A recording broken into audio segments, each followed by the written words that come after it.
преддверии Нового года глава Республики Коми Владимир Уйба ответил на вопросы жителей региона. Рассказал о реализации проектов «Народный бюджет» и «Народная инициатива», как решаются кадровые проблемы в сфере здравоохранения, о работе общественных организаций Коми Войтер, Русь Печорская, принципах формирования команды правительства Коми.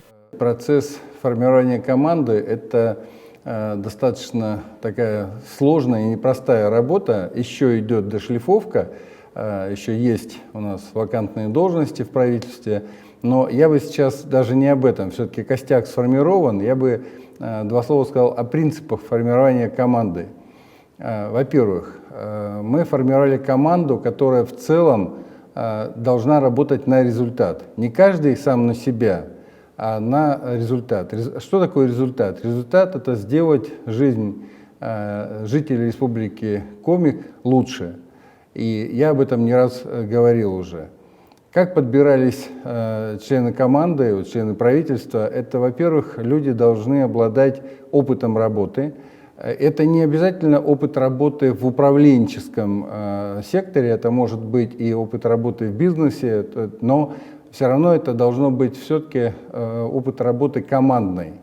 Второе – это ресурсность. Я уже неоднократно говорил, что все члены правительства обладают очень большим ресурсом. Ресурсом знаний, ресурсом общения с федеральным уровнем, ресурсом возможности над собой работать и учиться.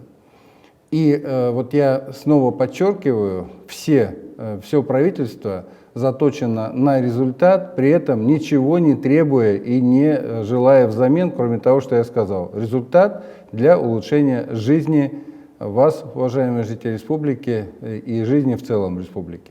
По мнению главы региона, очень важна работа общественников, которые знают и поднимают актуальные вопросы. Благодаря активистам решаются многие проблемы. Правительство оказывает всевозможную поддержку. Я постоянно, когда выезжаю в муниципалитеты и общаюсь с жителями, то начинаю обязательно общение с лидерами общественного мнения. Это депутаты местные, это руководители сельских поселений. И просто общественные лидеры, может быть, зачастую неформальные, непризнанные. Это очень важно, потому что тогда формируется общая картинка. И ты понимаешь, что в этом муниципалитете приоритетно, что в первую очередь нужно решать. И действительно понимаешь, чего нужно жителю. Не вообще начальнику, да, муниципальному, а именно человеку. И это крайне важно. Я постоянно общаюсь с Коми Войтер и стараюсь присутствовать на всех исполкомах. Вот мы недавно совершенно вернулись из Прилузья, там проходил исполком Коми Войтер, и там были подняты очень важные вопросы, в том числе и общие для всей территории республики, например, вопросы здравоохранения, дорог. Но поскольку Прилузья очень много идет лесозаготовок, то, конечно, подняли вопрос местные лесозаготовители, они там малые, средние лесозаготовители, они подняли вопрос о том, что катастрофически начинается проблема с тем, что они проигрывают конкурсы большим, и причем не местным компаниям, а заезжим компаниям. Тем самым, конечно, снижается их возможность работы на своей земле, удовлетворение местных жителей дровами, местных жителей лесом, пиломатериалом и так далее. Ну и просто создание рабочих мест. Ведь каждый предприниматель, индивидуальный предприниматель, малый предприниматель, он же нанимает, если он работает в этом селе или там на этой земле, то он, конечно, нанимает в первую очередь местных жителей. К сожалению, как правило, приезжающие большие компании, особенно из других регионов, привозят и нанимают людей из других регионов. И это неправильно. Поэтому мы сейчас, вот по результатам как раз поездки в Прилузье, я дал поручение, сейчас правительство подготовило уже пакет документов, которые создают преференции, в рамках закона, естественно, но преференции именно для местных лесозаготовителей. В Республике Коми много общественных организаций, которые тесно сотрудничают с правительством региона. Представители национальных объединений бережно сохраняют и продолжают традиции и обычаи Коми-края. мы общались у Русь-Печорской в этом году 30-летний юбилей, и мы тоже достаточно много вопросов обсуждали. Это и с общественными объединениями, которые занимаются, допустим, промыслами, да, там, ремеслами. Очень интересная была встреча и такая очень важная. Это с коренными женщинами, сельскими женщинами. Тоже очень злободневные вопросы подняли, обсудили. И самое главное, что есть результат этого. Мы сейчас готовим очень большую программу помощи женщинам, которые забеременели, но у которых есть большие проблемы и с жильем, с работой и так далее. То есть мы сейчас готовим такой пакет предложений с тем, чтобы все-таки помочь женщине принять решение родить ребенка. Это очень важно. Очень интересная была встреча с Габовым Афанасием Васильевичем. Он создал там уникальное сообщество любителей Олимпиады, вовлек туда очень много ребятишек, взрослых. И, конечно, таких людей надо поддерживать, потому что это истоки. Этим сильна любая традиция, любой народ, а в Республике Коми это тем более важно. И мы сейчас уже подготовили пакет документов с тем, чтобы поднять уровень, значимость Олимпиады и замахнуться, может быть, провести такой чемпионат мира, еще один, с тем, чтобы снова привлечь внимание вот к этому уникальному виду спорта. В связи с распространением новой коронавирусной инфекции на отрасль здравоохранения легла большая нагрузка. В Республике Коми открылись ковидные амбулаторные центры. Организована работа бесплатного такси для пациентов с подозрением на ковид. Помощь оказывают студенты медицинских колледжей, военные врачи. Мы сейчас занимаемся уже, понимая, с чем мы имеем дело, какая сложная эта инфекция, мы занимаемся организационными вопросами и в этом смысле перестраиваем систему здравоохранения в республике именно с учетом особенностей. Очень большая нагрузка на участковых врачей, и в связи с этим мы такой алгоритм создали, который сейчас у нас уже заработал, и мы поделились этим с Федеральным Минздравом России, и я знаю, что уже во многих регионах этот тоже опыт начинают внедрять.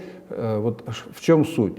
В том, что не врач идет к пациенту, когда пациент заболевает, у него повышается температура, он вызывает врача на дом.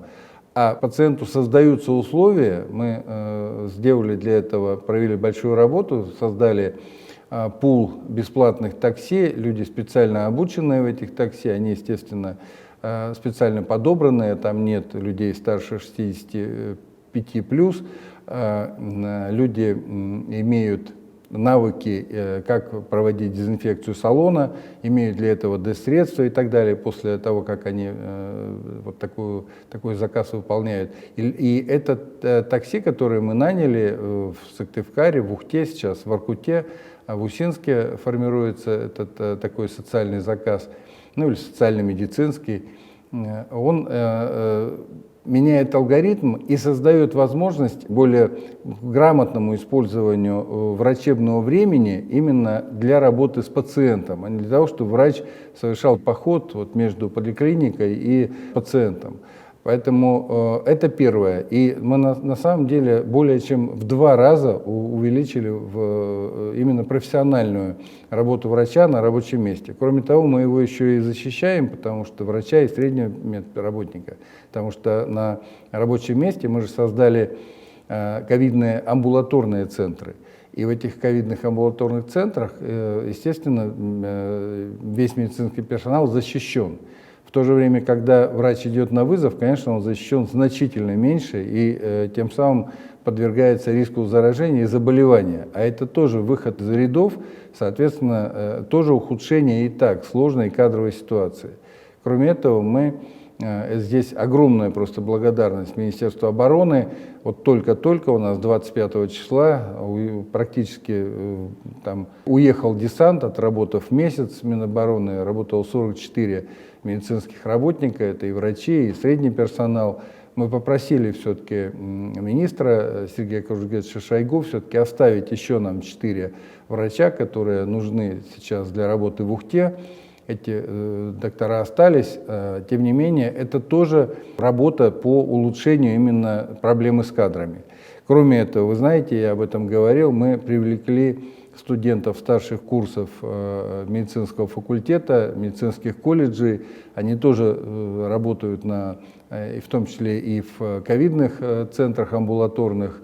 И, конечно, существенно помогают решать этот кадровый вопрос.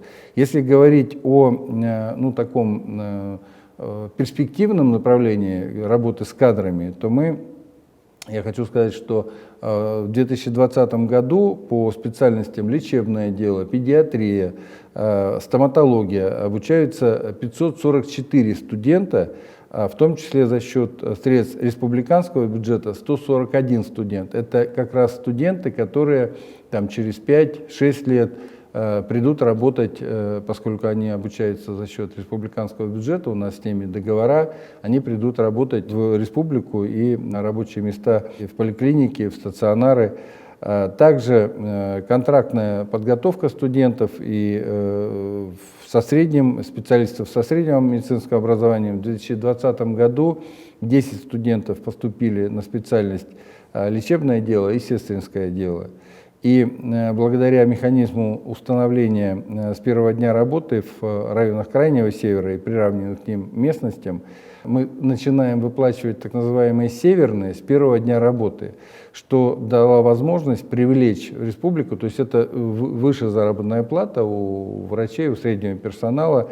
Эта норма, которую мы ввели в 2020 году, дополнительно привлекла, и мы приняли на работу 106 врачей и 234 среднего медработника. Это, в общем, серьезные цифры. Также мы в 2020 году предусмотрели 48,5 миллионов рублей для приобретения жилья для врачей. И сегодня приобретено 19 квартир, это Сыктывкар, Ухта, Печора, и под них, под эти квартиры приглашены специалисты. Причем специалисты, как правило, мы не внутри перемещаем, а приглашаем извне. Безусловно, за счет того, что повысилась выплата по земскому врачу и по земскому фельдшеру, вы знаете, что сейчас земский врач это 2 миллиона рублей, земский фельдшер 1 миллион рублей. И по состоянию на 26 декабря 2020 года выплаты по этим программам, по программам «Земский доктор» и «Земский фельдшер» получили 46 врачей и 7 фельдшеров, которые пришли на работу как раз в центральные районные больницы. Это 17 муниципалитетов, это Инта, Сосногорск, Княжпогост, Печора, Прилузия, Сыктывдин, Троицко-Печорск, Усть-Кулом, Усть-Вымь, Ижма, Усть-Цильма, Кайгородок, Карткировские районы и муниципальное образование Усинск и Вуктыл. Еще хочу сказать, что понимая, что, допустим, в Воркуте большая сложность, все-таки это Воркута, это не Сыктывкар и даже не Ухта, мы именно с 2021 года предусмотрели 1 миллион рублей компенсация, она однократная компенсация, разовая, для того, если врач изъявил желание приехать и работать в Воркуту. То есть он еще дополнительно к тому, что я сказал, земский доктор, еще 1 миллион получает такие подъемные, именно потому что это Воркута. И мы на это предусмотрели деньги в бюджете, и сейчас снова занимаемся привлечением, рекрутированием врачей специально для Воркуты. Точно совершенно уверен, что такая комплексная работа, не снижаемая, даст нам возможность не сразу, но шаг за шагом улучшать кадровую ситуацию в республике. Жителей Коми интересует, когда и как будет решена проблема, связанная с бездомными животными. Обитающие стаи собак на улицах и во дворах бросаются на детей и взрослых. Недавно в Ухте произошел несчастный случай. От укусов и тяжелых травм, нанесенных собаками, погибла женщина. Да, действительно, к сожалению, у нас произошла трагедия. В Ухте погибла женщина, и я сразу выразил соболезнования родным и близким погибшей. Еще раз хочу сказать, что это, конечно, чрезвычайная, ужасная трагедия. И это совершенно не красит ни нас, ни республику. Но хочу сказать, что действительно это такая, знаете, ситуация, сложившаяся с достаточно либеральным подходом в федеральном законодательстве. По этому поводу хочу сказать, что, безусловно, нужно относиться с любовью и с заботой о животном, о безнадзорном животном, животное, которое выброшено из дома кем-то, но при этом нужно ставить приоритеты. И приоритет – это человек и его безопасность. Безопасность ребенка, взрослого человека перед вот такой сворой собак. Поэтому, конечно, мы сейчас вышли с инициативой, прорабатываем дополнительный проект постановления правительства Республики Коми, который упростит порядок. Сегодня ведь еще и для того, чтобы животное отловить и поместить в приют по сегодняшним требованиям, это хорошая гостиница, ну вот если переносить ее на рамки понимания гостиницы для людей. И поэтому мы сейчас подготовили и в ближайшее время выйдем с таким постановлением. Сейчас оно требует очень серьезные просто согласования, в том числе с прокуратурой, с надзорными органами, опять же, с общественными организациями. Но в чем его соль этого проекта постановления республики? В том, чтобы упростить как раз требования к приютам для содержания животных. И как только мы это сделаем, конечно, мы сможем создавать эти приюты вот в таком достаточно облегченном варианте, с тем, чтобы как можно больше животных все-таки отлавливать и размещать. Мало того, вот дальше все-таки нужно понимать, что мы же не можем их, ну, условно говоря, там, до бесконечности содержать. Да? Дальше нужно тоже принимать решения. Меня всегда удивляет вот это вот желание на бумаге или на словах помочь беззащитным животным. Но если, вот я уже сейчас обращаюсь просто к лидерам, которые защищают животных, в том числе собак безнадзорных и бездомных, давайте работать вместе. То есть если мы создаем такие приюты, то дальше нужно заниматься этими животными, нужно подбирать им хозяев, нужно подбирать им службу, в конце концов, да, то есть переводить их на какое-то окарауливание, передавать их в организации, которые в этом нуждаются. То есть это уже работа общественных организаций.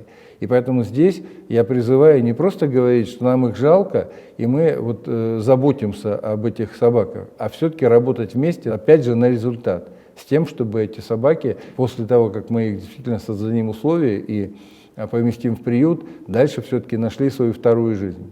Отвечая на вопросы жителей Коми, Владимир Уйба рассказал о реконструкции республиканского стадиона, в связи с чем на спортивном объекте наблюдалось отставание от графика строительных работ и когда они будут закончены.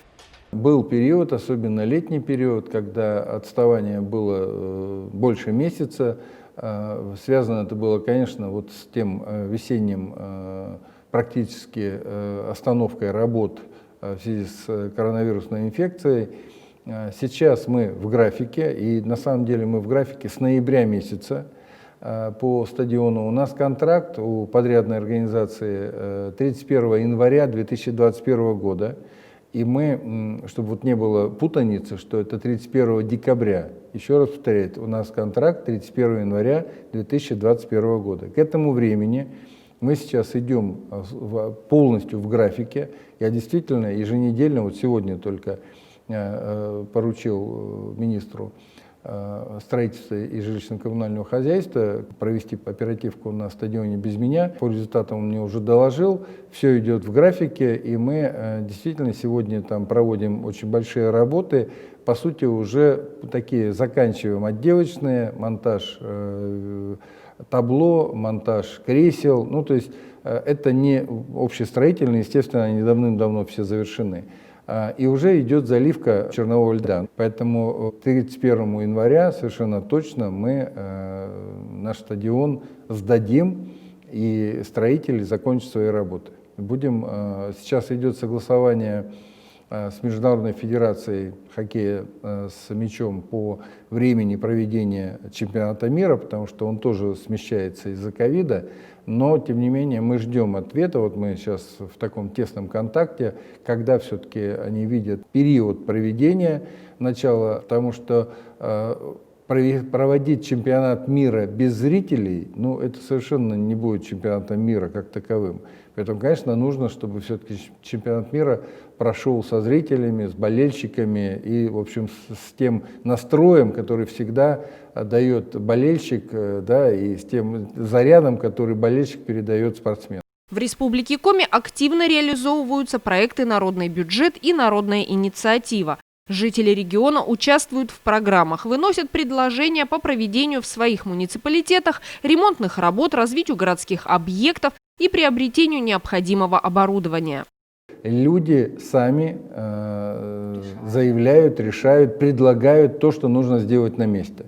Это очень важно, вот я еще раз подчеркиваю, потому что человек предложил это, и пусть копеечка, вы же помните, что у нас в народном бюджете все-таки хоть 1%, но за счет местного самоуправления. И это очень важно, потому что, еще раз повторяю, мы выделяем деньги под просьбы людей, под их требования, под их поручения, и они сами видят, как это все делается, в том числе иногда и принимают участие, на субботниках выходят, на помощь и так далее. И к концу года у нас сегодня мы можем сказать, что по народному бюджету реализовано 236 народных проектов по 11 направлениям. И общая сумма у нас сегодня по закрытым уже работам 150 миллионов. Еще одна инициатива, народная инициатива, которая, по сути, была летом, когда вот начались такие массовые поездки и встречи, и люди начали говорить о том, что нужно сделать площадку детскую, нужно сделать спортивную площадку, облагородить памятник, пешеходные переходы и так далее. И мы тогда посмотрели и нашли возможность, выделили еще 250 миллионов именно под народные инициативы. И это, на самом деле, действительно сторицей окупается, потому что этот проект у нас даже признан самым, наверное, удачным именно вот из народных. И мы на следующий год тоже заложили деньги, не снижаемые, потому что по народным инициативам 264 проекта, которые вот как раз люди заявили и которые сейчас исполнены. Сделаны, допустим, такие проекты, которые очень долгие годы не могли решаться никак. И вот когда такая народная инициатива, то эти проекты были осуществлены. И для людей, конечно, очень важно, когда годами не решался вопрос, а здесь они предложили и выделены были деньги и так далее. Перечислю, что вот благодаря народным инициативам отремонтированы памятники, созданы спортивные сооружения, благоустроены площадки и скверы, даже ликвидация свалок и ветхих строений, что тоже, в общем, мешает жить людям, совершенно портит картину в селе или в муниципальном образовании. Новые детские площадки, ну и так далее, и так далее. То есть вот очень большой объем. Что касается планов на 2021 год, мы предусмотрели в бюджете деньги, и на следующий год будет затрачено 266 миллионов рублей, и уже определено 427 народных проектов, которые будут реализованы вот уже в наступающем 2021 году. В республике открываются новые социокультурные центры. Один из них недавно появился в Сосногорском районе. Новое учреждение для досуга и творчества торжественно открыл глава Коми Владимир Уйба.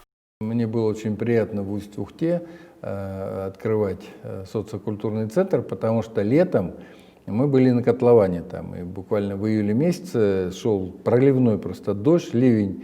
Мы подъехали к котловану, котлован, возятся в котловане рабочие, все заливает водой, и тем не менее я говорю, ну, ребят, успеем, нам же 31-го, они говорят, успеем, все сделаем.